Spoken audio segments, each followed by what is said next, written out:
All right, we here again with the man himself. I call him Don Beats. In the building, man. We gonna go ahead and start off and let's tell us about yourself and where you're from. Yeah, my name is Don Beats, man. I'm right here from Fayetteville, North Carolina, 26 and producer, rapper. About to get back into the photography and directing, man. I'm just a little jack of all trades, man. So hey, follow the IG, DBE Don Beats, all social media, DBE Don Beats, all together. Now, so when you making your beats to do a song, right? What mode do you get in to create that song from a beat you make? Most time, cause every time when I make beats, I never really. It's like a very blue moon when I make something directly for a song. Half the time I'm just making beats, just make beats, and then I'm always coming up with hooks, writing hooks.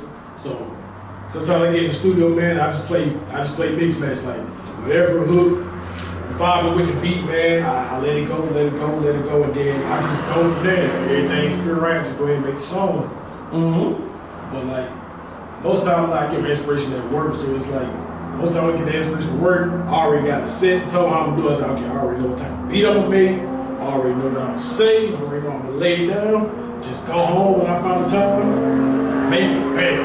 Just like that. Hey, and then you had touched on something just then too. You said, so basically, when you at work, that's kind of like your little peaceful thought mind. That's when you can get the time to really think. Yeah, sometimes depending on how busy your job is, I got a pretty chill, laid-back job for the most part. So most time when I'm riding, I'm on break, stuff will just come to me, especially either listen to the radio or sometimes it's listening to silence because the radio get too repetitive over time. So at that time, I'm riding the silence half. So shit, you could just be sitting there, have a whole beat in your head that's completely different from what you're listening to. You in your whole nother zone. Oh, yeah. Man, that's genius right there, man. So man, how did you get into producing though? I know you started young and stuff, and you took it serious when you got older, but what was the influence that say, you know what, I want to do that too?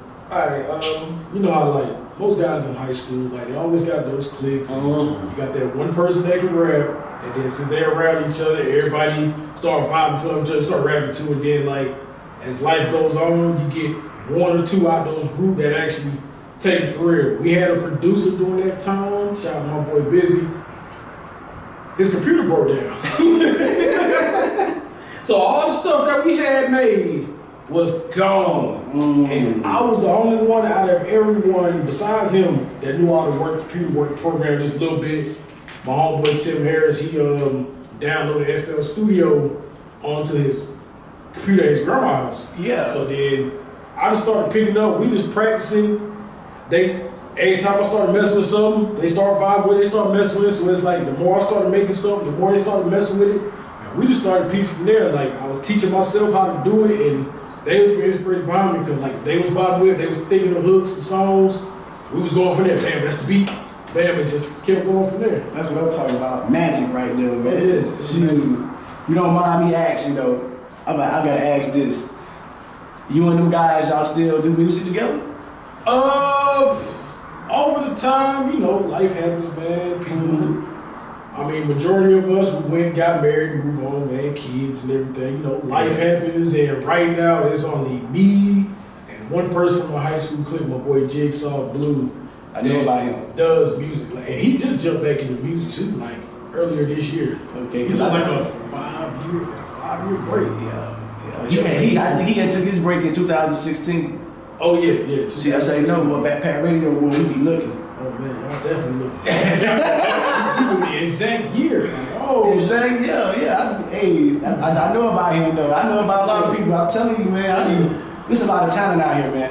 Oh yeah. And it needs to be seen. And I'm gonna make sure that gonna happen. So how did you come up with the name Don Beats? Yeah. Funny thing, man. It ain't too much.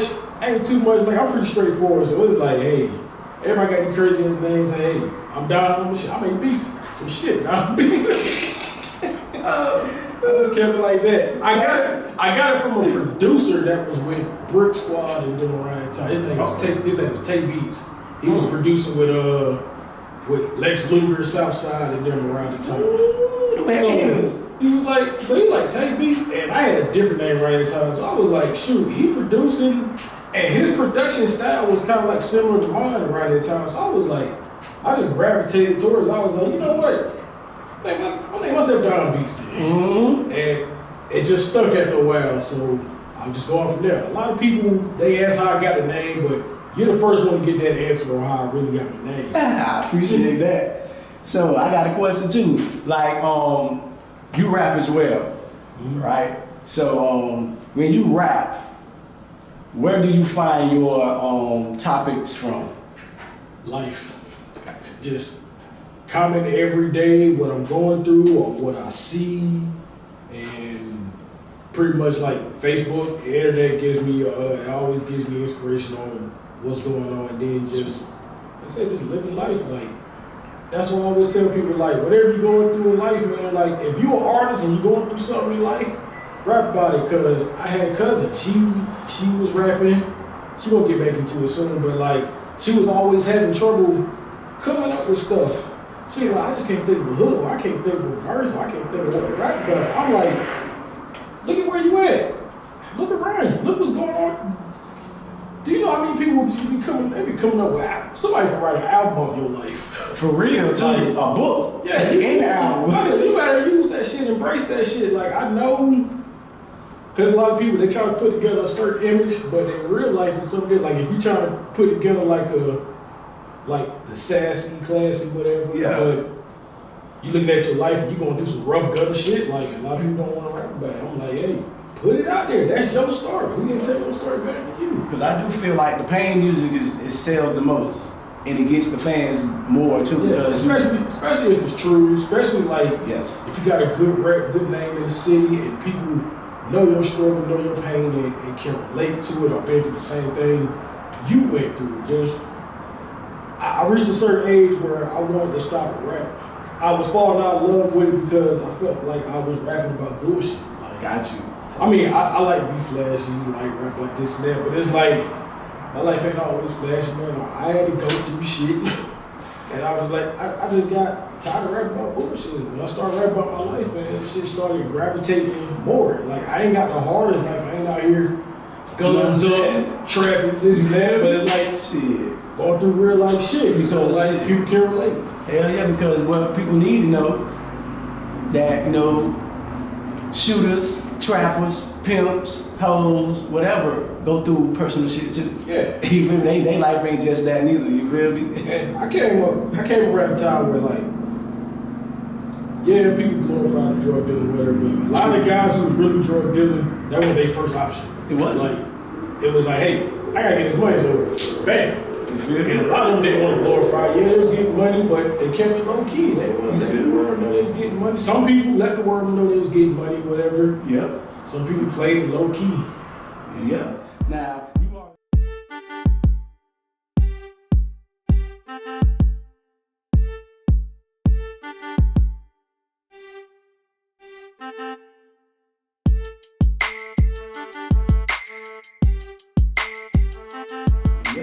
Now, you already touched on this, but I'm gonna ask anyway. Which one do you like doing more? Photography, producing, or rap? Producing. That's where the heart is. That's where the heart is at. My second passion outside of music is coaching. Yeah, I'm about to touch that too. So yeah, well, since we there, you know, I'm gonna touch on that. So coaching is something you like to do outside entertainment, which is good because you is really interacting with the youth, teaching them how to do more productive things besides, you know, being outside. Yeah. You know, so how does that make you feel being able to connect with those children? Oh man, it's feel good. It definitely was a feeling I didn't think was gonna catch on the way. Like being able to say, hey, do this right here, just step back, bam, you'll get open and make it, and then see them apply it and see that it worked and just. Cause like kids today, man, like trying to gain their trust and really like connect with them. It's hard at times. You got a lot of kids, man, especially in that 12 to 13 year age. Adolescent. It's hard for them to click on and be like, hey, do it like this, and I tell you it's gonna work. A lot of people they get so in their way, they see it's not working, and they be like, no, I'm just gonna do it this way, or some just shut down. Like I had a kid cry on me one time, like off something simple. I guess he got frustrated because he felt like it's just they pushed themselves so hard in their head, and you just want to try to keep them composed. Like, hey, it's only one shot. Get it out your head. Come back. You got plenty of time to take another shot. Like for real. I always encourage them. Hey, if you wide open, I don't care if you're the best person on the team or not the best person on the team. I encourage everybody to shoot the ball. For real. Y'all here to get better. That part. Now, out of your producing beats, out of all the beats you made, right? What would you say would be your 5 beats that you like the most yourself? I'm gonna keep it simple. Just go off songs. Keep off the songs that I've done for like 5 best beats. Like yeah, that's exactly yes. That's even better. I ain't got no specific order. It's a song I did called Never Going Broke. The beat I made for that, it was just crazy. Then another beat. A whole lot of just coming to me at one time. Song I just recently did, me and my boy Jig, My Guys. Like, it's off the album right now, Dynamic Duo Volume 1. It's on iTunes and everything. Okay. That's at 4, so now I'm at 3. I'm gonna have to go there. I'm gonna have to go right there to back to that same tape, Paper. That's one of my favorite songs right now. We've been getting a lot of feedback on that, so definitely gotta do a visual for that soon. Number 2 would definitely be a song I did called Numbers. The beat I made for that, man, it was just crazy. It was like getting into the guitar, the melodic vibe, it's just, just going. And my favorite beat of all time was probably one of my simplest beats of all time. Song I did called Big. Like the beat for that, like it was just so in pocket. It's so simple, but it just caught on to everybody, man. It was just right in that mode. Like it's probably like one of my favorite beats a long time ago. There you go. Now, this is my first time really like tapping into the North Carolina producing world. You know what I'm saying? You are the first person that I came across, and I just want to ask you, because you're around, how do you feel about the North Carolina producing movement? Oh man, I feel like it's going to another level, man. Like it's like every year, every month, it's like just stepping up. Like you got the guys you know, and then all of a sudden it comes like a whole branch of guys you never heard of just coming out of nowhere. And it's just like the production. It's so crazy. I always say, just don't even think about North Carolina. Just think about Fayetteville. Just like the producers that's in the city there, and like how the charge there, and then go to Raleigh, then go to Charlotte, Durham, Greensboro, and all that. It's just take the time you see in Fayetteville and just times it by every major city in North Carolina. Man. It's just that'll be a lot. It's just ridiculous. Yes. Question 2: what are your 5? Well, I'm gonna chop it down. What are your favorite 3 producers? Like, of all time? Of all time. Number one, when I always loved this beast, but when I saw how he made them, his process of making them, Zaytoven. Number 1. Number 2, one of the reasons that I'm producing right now, Manny Fresh. Okay. Yeah. Number 3, oh my God, it's a tie. It's a tie. I gotta go between. Gotta go between Pharrell and Ye. Pharrell and Ye. Gotta keep them right there. For real, them 2 do work hard. Cause all of them work hard. Pharrell, his shit is timeless, man. Like no matter what era, like his shit just goes. It do though. It goes hard. Yeah. So right now, I have a question. As a producer, are you with any label, or you just moving out here independently? Oh, I got my own label, DBE, Down Beats Entertainment. I have 4 artists underneath me. Okay. And we just all moving this one and just making moves, man, little by little. Like, and I still starting to see that they're starting to get the type of recognition that like already built as well. So just passing that down, seeing them win too, man. That's okay. So that's wonderful, man. So now not only you produce, photographer, rap, you also as a label owner. You know what I'm saying? Now how did you manage to transition into the label game? Cause around 2016, the year where Jig took the hiatus, we had a crew, and it was called GHE. And one of the head guys in GHE, he took a fall back, and then another guy took a fall back. Then everything just started falling apart. Just life.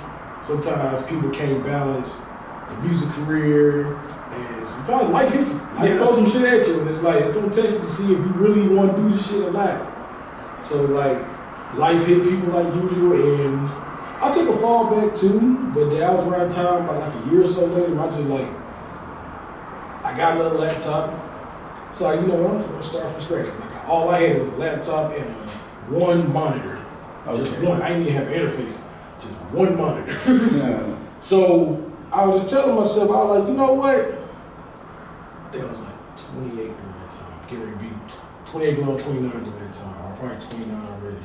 And I just looked at myself in the mirror because it's like, I kind of gave up on, I'm working an okay, steady job. So it's like, I ain't really have for nothing. So I was just like, but that fire from music was just still in me. Like, the more I tried to run away from it, it's like more and more shit was just coming. I gave it up in 2015, 16 to go drive trucks and get my CDL. The more I'm on the road, no matter where I'm going, it's like stuff just still coming to me. Mm-hmm. I can't shake it. At all. I said about 2018, that was the year. I looked myself in the mirror, I said, you know what, Dom? Give this music shit one more try. But this time, take your time and do it the right way. None of this cheat code, cut this out, cut that out. Either save your money, go to a studio, pay somebody to do it, or save your money, invest it in yourself, but take the time to learn this shit right. Because like I was making beats for probably like 8, 9 years, going on 10, but I was doing it the wrong way. Because I was self-taught. I wasn't looking at no YouTube tutorials on learn how to do this, do that. So when I started just breaking down, just looking at everything, I was like, oh. Some of the stuff they were showing was stuff like I kind of already knew from teaching myself, but just learning like right ways to do it. When I started doing that, taking time on fixing vocals, taking time on doing this, taking time on making songs, and then started getting some reaction. Jig came back in, but he wasn't rapping. But he was always like one of my main supporters, always getting that criticism that I needed. I'm like, nah, you should do that again, or nah, I wouldn't do that song. Oh yeah, that's your hard right there. Like, you always gave me that honest spit. It was never, it was never just a straight, yeah, that's nice, yeah, that's nice, yeah, that's nice. It was always like, that's okay, but I feel like you could have went hard on this part. Like, it was always that honest stuff that I needed. Yeah. Every time I always get ready to make an album, I sing him the whole thing, I let him hear the whole thing. Tell me what I need to change. If everything's a go, I'm like, all right, we going. All right, hey, take that song out, take that song out. Bam, I take that song out, and we go. That's what I'm talking about. So, now, after you finish doing everything that you want to accomplish with your career, like, what you see yourself doing after that? Man, just sitting back, being behind the scenes, man, just producing and finding talent and just developing artists and just branching off, showing everybody around me the blueprint of how I did it, so they can step off and do the same thing. That part, build their team, and then if you got 4 people under you and they all follow you to a T, and they take those steps, so you got 4 crews coming together as one. Yeah, that part. Yeah. Shoot. So before you do like your beats and your photographer or your writing, your rapping, what is like, how do you get in the mood before you do it? Like, you listen to a beat, you know what I'm saying, sit back or just, take a ride, like, how you like get yourself set to start work? I mean, for the most part, sometimes I already got stuff in my head from like when I'm at work. Yeah. So it's like, I got it there, I just come home and just let it happen. And if I got one beat knocked out, And if it felt like it was like too easy or too quick, I'm like, shit, let me see what else I can do. Gotcha. Make another beat. Or if I made 2 beats, I'm like, shit, let me listen to some of my old beats, look at some of my old hooks, and see what I can match up. And then I go from there. Hell yeah. Ain't nothing wrong with that. So what you like to do on your downtime? My downtime, yeah. I'm always a sports fan, so I'm always watching games, kicking back, watching the playoffs. Okay. Football season, then watching games. Sundays. Or playing ball, like with friends, this and that. So I'm always at it. My wife always say, you never sit still. Like, you always gotta do something. I'm like, you feel me? Shoot, man, you chilling today. You don't got nothing to do. You trying to bye-bye. Like, shoot, half time I sit still, cause it's like, my mind always going, like, it's always something. I always feel like, okay, it's something I need to be done. Then like everything out of the way, I was like, damn, I need to wash my car. And just go through that. Like, I'm always doing something. The only time I'm still is like, sleep. I feel you on that. So how does it feel being inside the position you in right now to be able to produce your beats to like basically anybody who is willing to collab with you? Oh man, it is great. It is great because it's like, it's that ownership, it's just that self-control. That it's like, being able to look up and be like, okay, I don't need to try to break down this person's studio or call this person to death try to get a beat or call this person to death to try to work with them, this and that. It's like, I'm cool working with people, but it's like, if they don't want to work, it's not gonna hurt me. Hey, I got 4 artists that I can be like, hey, hop on this song or this and that. Yeah, because the show must goes on. Yeah, like for real, this is a business you running. And it ain't nothing wrong with that shit, because same thing with me. If a person turn down an interview or don't want to do an interview, listen, I gotta keep going. I can't stop. It's a business. Like, you don't want to just throw your eggs in one basket, man. You gotta keep moving. You got to, man. Keep moving. Man, say nothing even if, shoot, I wouldn't be mad if someone did the same thing to me. I'd be like, man, been trying to get down studio, man. Shoot, he been on the move, this and that. Shit, I gotta find somebody else studio. Like, I respect it. Because hey, you can't wait on me. Like, you can't depend on me. Like, the moment you start depending on people, you're gonna start slowing yourself down. That part. Your progress. Like, that part. If you got a hot ass song, you've been sitting on for like a week or so. And cause like I got 9 to 5, so it's like, and if I'm working and I don't get off in time or if I'm not off on the days that you're off, are you gonna wait for me for that whole week? Or you gonna look at all these other guys who probably got a bigger name than me, that got studios, that can probably get you plugged in with this person, that person. You're gonna be like, shit, I fuck with Don, but hey, I gotta get this song down, so I'm gonna go over here. You feel me? And like, shit, if this one song, shit, you might have another song, and I might be free. That then, part. bam, you come over here, so damn, you done network this person, you done network with me, you done network that person, cause it's like, there's so many producers in the city, there's so many studios in the city, there's so many artists in the city to just be like, yeah, some people just get comfortable, man. It's like, I understand you gotta trust this person, but it's like, do you trust this person, or do you know that's the only person that you can get? I get where you go with that one.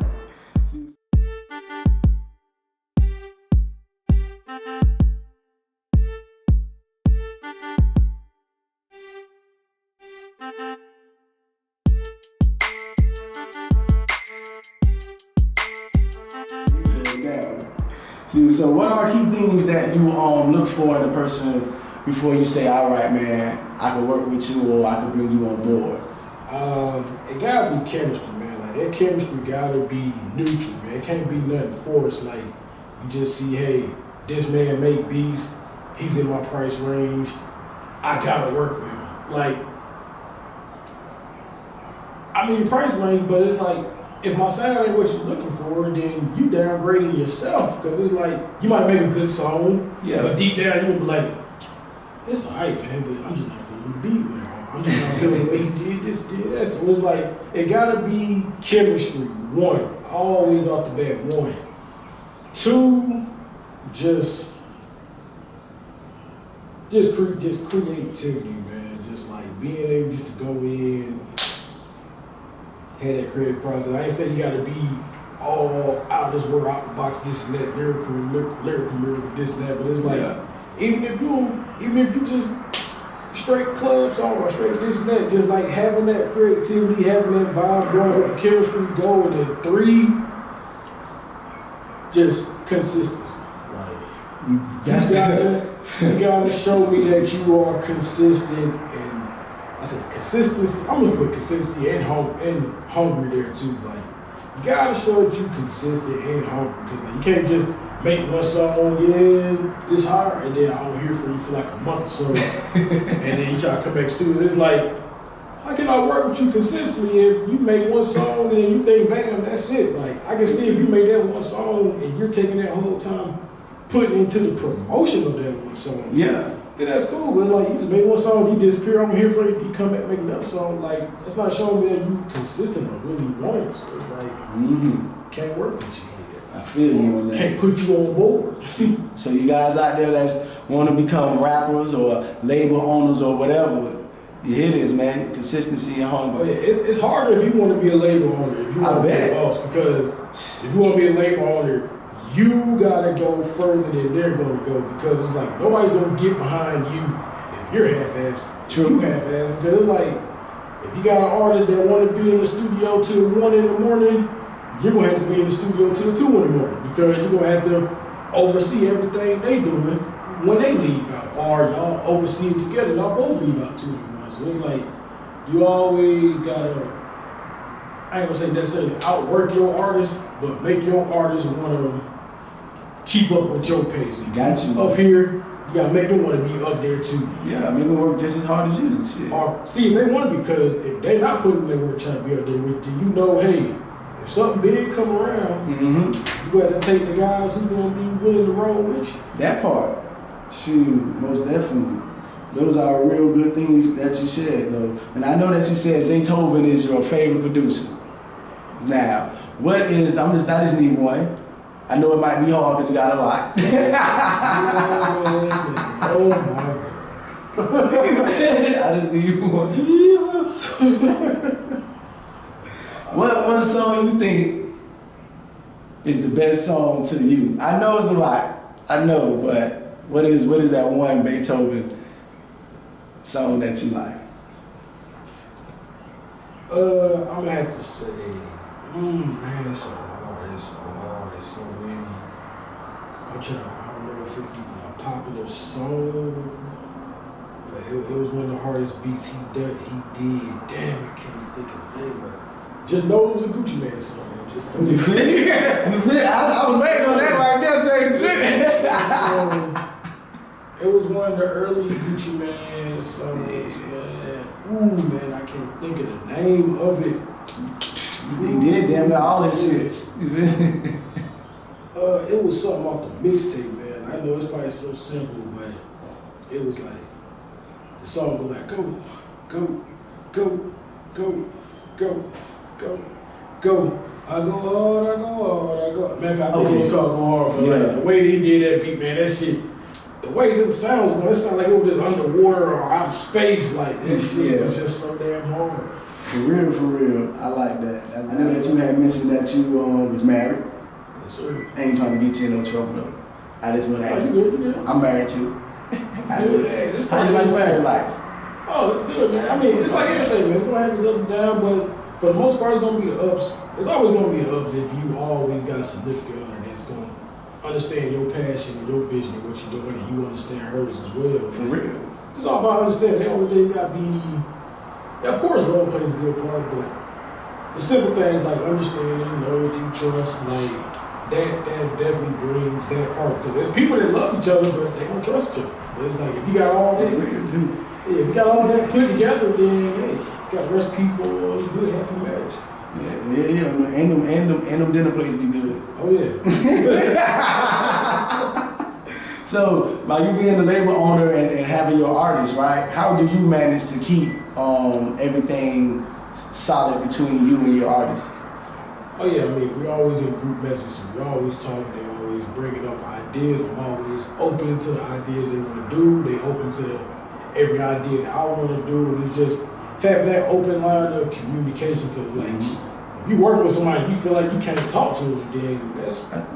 It's gonna be a recipe for disaster. You might have your heart set on one song and they looking at it like, nah, I don't think you should do that. Like, we always our biggest critics. We always, most of the time, I don't even catch if they do anything whack. They'll catch it first. Yeah. They won't even do it, so I wouldn't even know if they did anything whack. Everything they bring to me be fired. So it's like, well, whatever I did that wasn't working, they already threw it out. So I never got wind of it. I guess they learn from the mentor, man.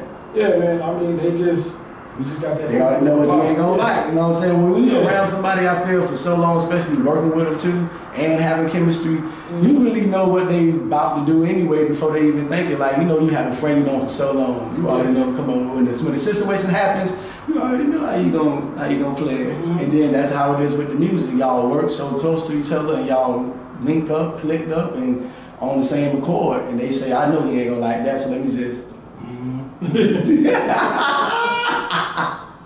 That's wonderful though. So what was like, it seemed like you be having a wonderful time, so I just wanted to know what was the funniest thing you had saw, you know, in this producer world, like the funniest thing you just saw that was just like, man, that was funny.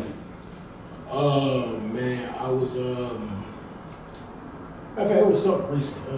We had a group studio session we set up in my boy Root Crib, and I hate to put him out like this, but my boy QC had.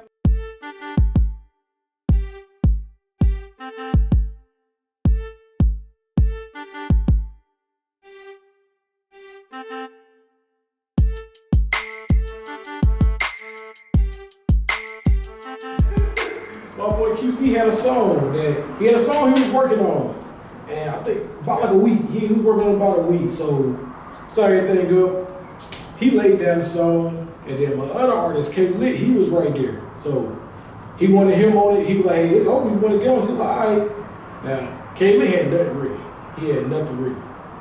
QC put his all in it. Not his all, I ain't gonna say his all, but like, he put a lot of effort into it. And it came out good. It came out hard.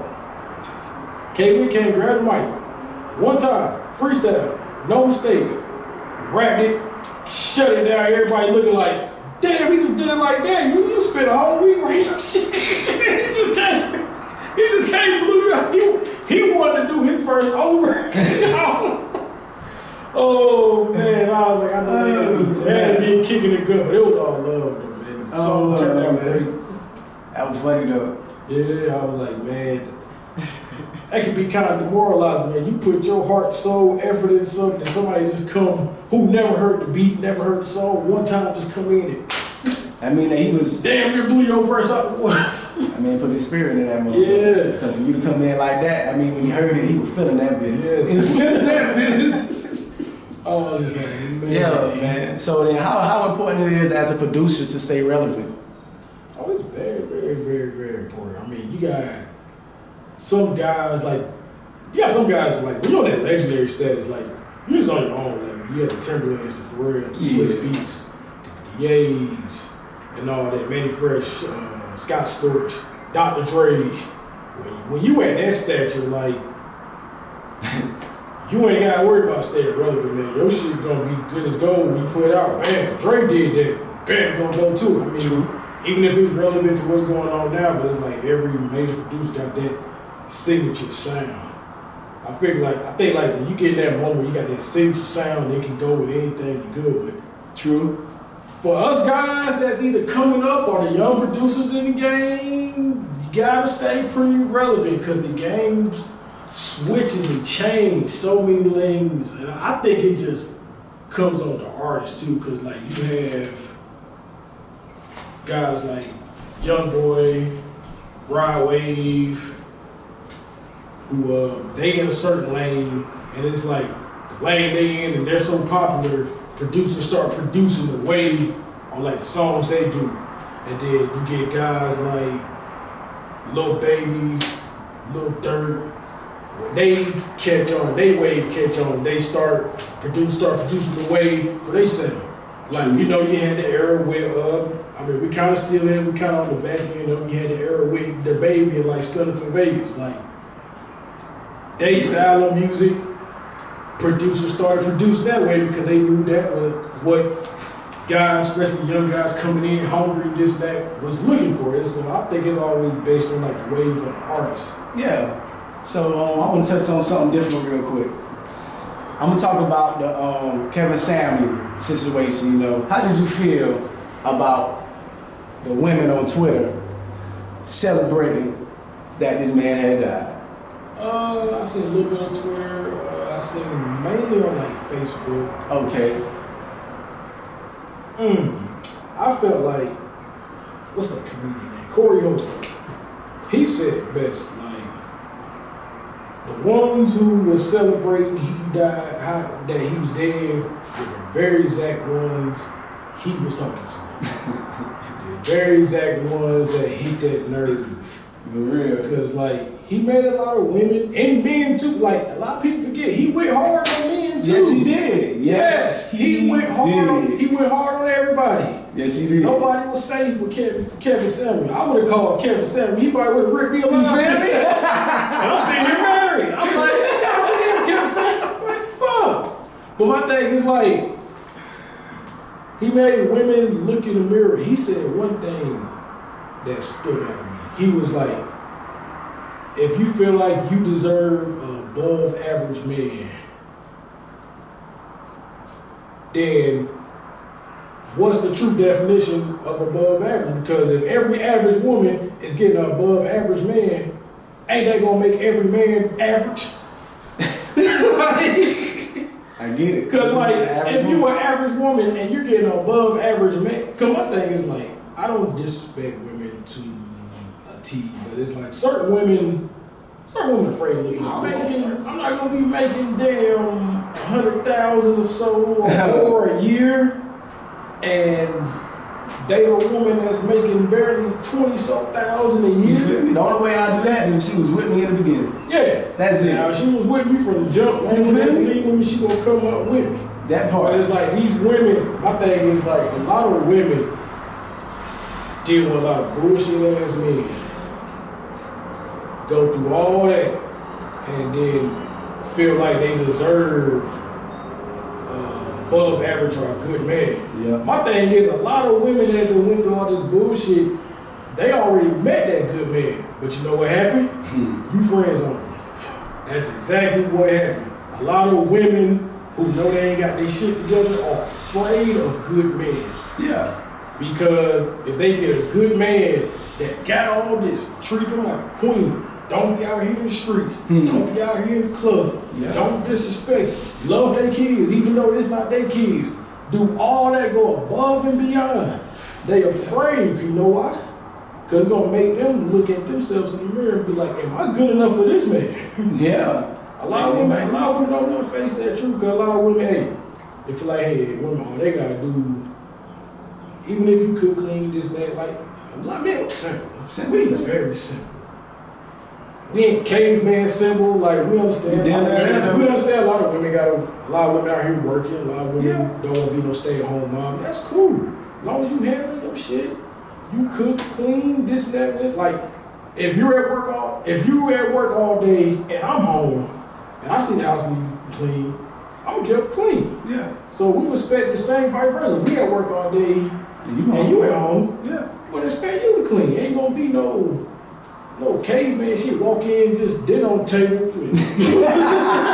Cause we know it's a new age. It's a new age women. I love women, but it's it is a new age. A lot of women blind, man. They just feel a lot of women feel like they can just do nothing and get a good man. Now you ain't gonna get a good man.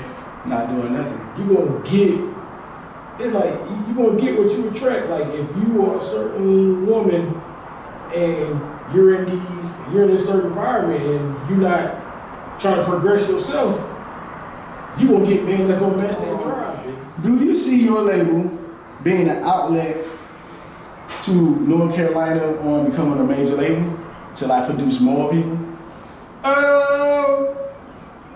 Not quite yet. Just need a couple more steps, a couple more things in line that can really let it know. Cause it's how the baby started. Gotcha. Once he got in, he was that major face. He was able to put his people on, and all of his people, I think except one, are from North Carolina. Studying from Vegas. Yeah, you from North Carolina? I forgot his name, dude. I hope they talking about the big dude he punched. Yeah, the wisdom. He's right there really bad. Hey. He's from Charlotte. You saw that dog, baby? Yeah. Turned around and super punched that man. Yeah. He punched him back. He kind of missed though. He knocked his hand off. I seen the baby stone. Yeah, that's a big dude. Yeah. I hope he was trying to move. Yeah, I hope he trying to get by that dude. Yeah. So it's like how he was able to get himself that major name. Yeah. And to make his label look major as he was able to put his artist on that big platform. True. So it's just gonna take, it's like if you're a label head, depending on what you're doing, if you're a label head, you're just mainly producing, you're gonna have to put more of that effort into whatever artist on your team you believe in, gotcha. Push them out so they can be that face. But like, if you're a label head and you do music as well, then like, this is all whoever got the most clout right now. You're gonna have to just spearhead, push yourself out there. Or if you got somebody on the team that got more clout than you got to just get behind them and push. Push. It's just about whoever got the most clout. Everybody got sounds like you're telling support. Unity. Yeah, it's all about unity, man. Yeah. So what are the goals are you trying to reach with your label? Like, you know, you're trying to awards, you're trying to get the plaques, money, you know what I'm saying? Main thing is just building that name, yes. Being consistent. And once you build that name, be consistent, that's going to lead to money, that's going to lead to the awards, and then that's going to lead to just that label becoming an outlet for people who try to do it. And it's hard, man, because like everybody going to face that day of reckoning where it's like, you fuck with this person, you fuck with that person, you fuck with that person. True. And then bam, you get signed. And then you look around, you look behind you. Everybody that you done fucked with around that time.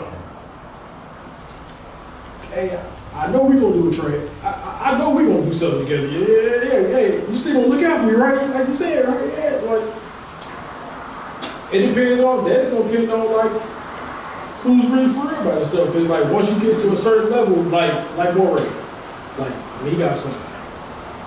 There's people, of course there's people that see that want to do features with him. Hell yeah. But now, they want to pay because, hey, he's a signed artist. Yeah, you got to pay. You on that contract. You got to be paid. The label is not going to let you do nothing for free. Unless you own it.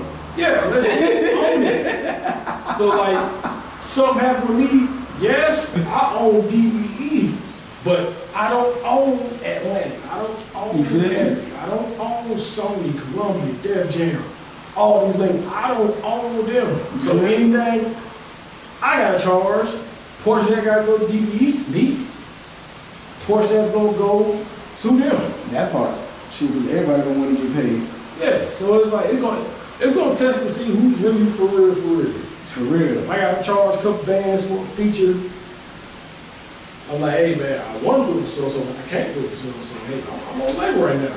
Now when it gets to the point where I do my deal, I'm off that label, I done built up enough to where DBE is a full stamp in Carolina, so it's like full independent and can do how I want to do it, then still got to charge, but for real. It ain't gonna be that arm and a leg that the big label was asking for. That part, cause they taking some percentage out of the shit. You paying for everything, studio time. If you buy something on the tour, that coming out your pocket. Yeah, for real. People don't know that. They be thinking that stuff be free, but by the time you finish coming back, you probably got $1,000. Everything costs money. And one thing I learned too, like when we see certain artists get paid for like walkthroughs or whatever. Yeah, for real. Like, buy your own bottles. Buy your own bottles. Because if they just give you bottles, it's time to pay up. Well, they're gonna take whatever they gave you on the bottles, try to take out of that, and not give you all your money. Yep. And then that's when you better turn up. So it's like, that's one thing I learned from, I forgot what show I was watching. I think it was Atlanta. Okay. Yeah, from where I think the Paperboy had, the episode Paperboy had to walk through the club, whatever, and the promoter wasn't trying to pay them all the money because they were talking about bottles, this, and all that. And they had to get gangster with them, get their money. You feel me?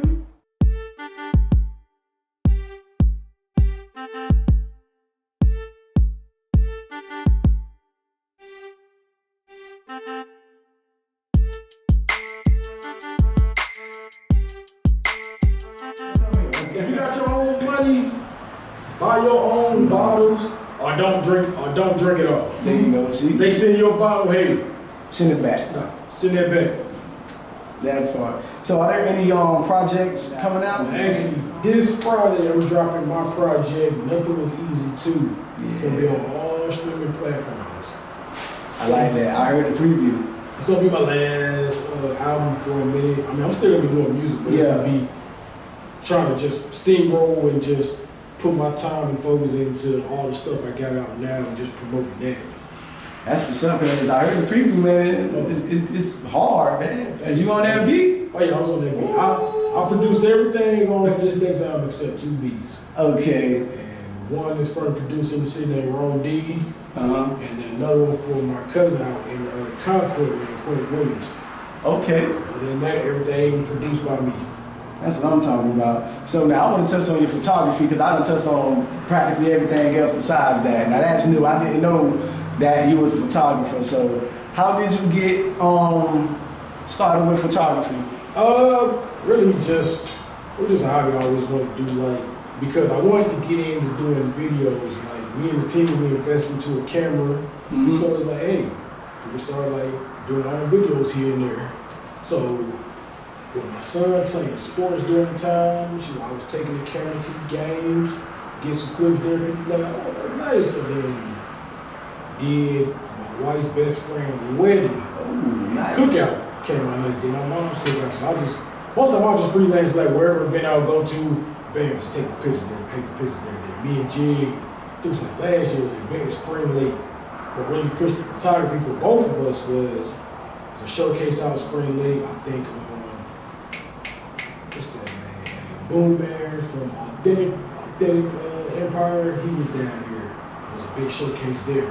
So we was just up in there, taking photos. A couple people that performed, they saw the photos, they're like, yo, how much to get them? I was recording some of the performances. Yeah. So like, hey, how much to get that performance on? So I was doing there. So like, we went in expecting nothing.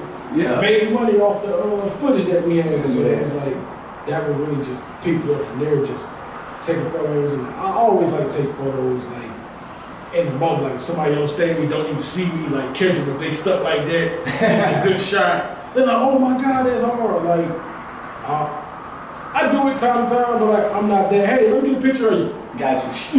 I'm always like, hey, if you just over there doing your thing, talking to somebody this, that, catch the spirit of the moment type. Got you. Because I was just about to ask that too. Like, how did you get to like inspiration? Because you know how just like an artist before they paint, they go somewhere and get a relaxation spot. Mm-hmm. Like, where did your inspiration come from before you started taking them shots? Just the move of the day, just looking at the weather, like, oh man, sun, that was a good day. They just go ahead and get the camera, just start taking some pics. Like sometimes I always just like practicing my craft, so it's like whatever event, sun sports game or doing that at the playground, just taking that time just to practice taking pics. You ever thought about getting into taking pictures of models, Maybe down the line once I get once I feel like I'm ready for it. Like, gotcha. Oh yeah, this is good. Yeah, like I tell everybody, man, like when you driven by something, for real, you ain't worried about it. You just go. You just go with the flow, man. I appreciate everything, man. Dom Beach with Backpack Radio, man. You gotta tell them where they can find you again, man.